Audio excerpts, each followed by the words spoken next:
I just wanted to check in and see how you're finding social isolation.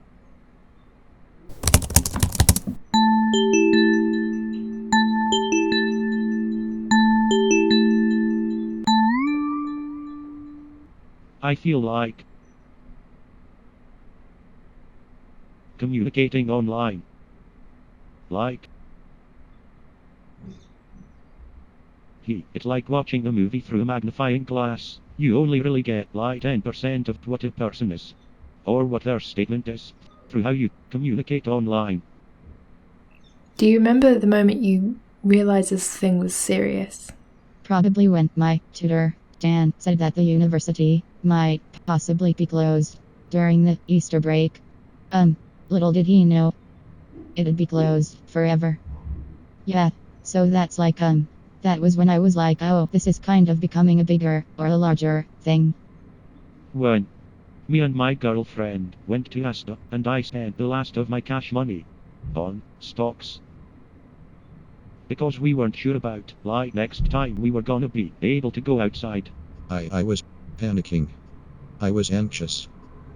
I didn't know if I should stay with my parents or if I should stay here, away from them. So, because whatever decision you make is the decision you're stuck with. How are you staying connected? Trying to call people every day, whenever I can. But there's too many people to call. And then when you spend the whole day talking to people, you get just as emotionally tired, as if everything was normal. It helps that everyone's going through the same thing. I feel like it's taking a toll on my mental health, certainly. Days are no longer segmented as they usually are. It's more like one long day where I take sleep breaks. What are the limits of communicating only online? You can't touch people. You can, reach out and...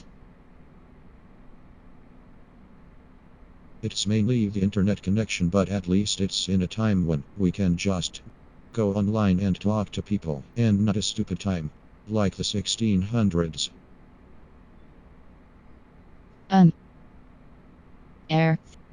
Things can be laggy and you cannot hear things, and that can disrupt the flow of conversation. You also kind of lose chance encounters of just meeting people, like running into people that you know and seeing them. You can orchestrate that online.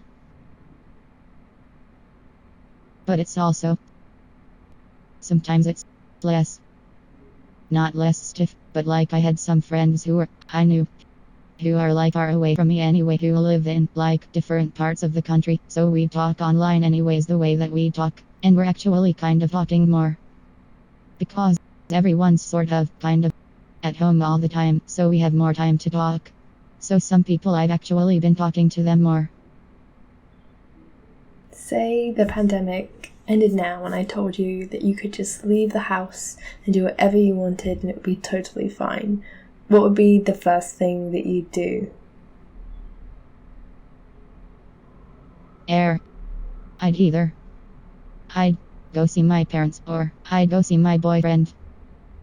Or I would go to my favorite music venue, the Windmill. And I would talk to all my friends from there again, because I've not kept in contact with them since quarantine started, and I desperately miss being around live music. I would find my girlfriend. I would find her. I will put my penis in her. And then I will pull it out. And then I will put it back in. And then I'll do that a couple of times. Until I came. And do you think that that's the first thing that she'd want to do? Yeah, that's the first thing she'd want to do.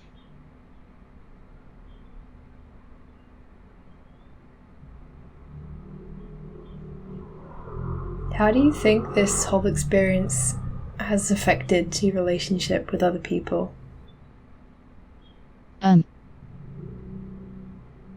I don't know, I've given that much thought.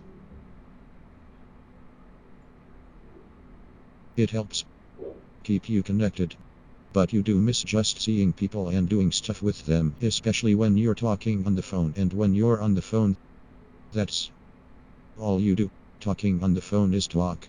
So you don't ever get a time to just not talk and just enjoy being together. Because then the phone call is just silent and that's awkward. So you've got to keep talking, and if you run out of things to talk about, you just stop, you hang up, and then you're alone again, and that sucks.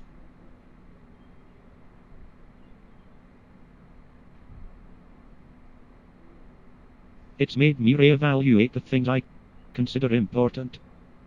But in terms of problems and discrepancies between people, things that previously would have bothered me, that would have been argument worthy, no longer seem as important because you understand that you have to be kind to each other.